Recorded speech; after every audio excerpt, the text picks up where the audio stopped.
ऊंचे स्वरों में उसकी स्तुति करे। आराधना करे आराधना, उपकारों को उसके याद करे। हाथों को उठा के धन्यवाद करे, ऊंचे स्वरों में उसकी स्तुति करे।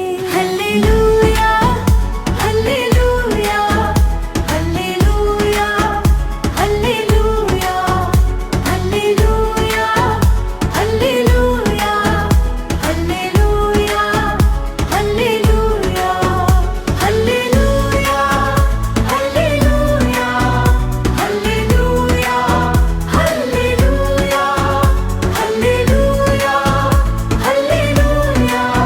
Hallelujah hallelujah.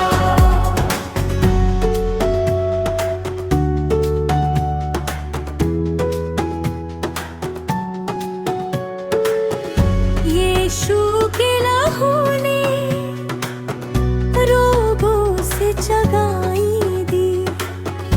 यीशु के लहू ने पापों से मुक्ति दी। यीशु के लहू ने रोगों से जगाई दी। यीशु के लहू ने रोगों से मुक्ति दी।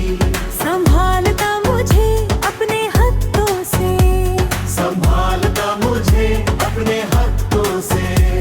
मुझे कोई चिंता नहीं, मुझे कोई चिंता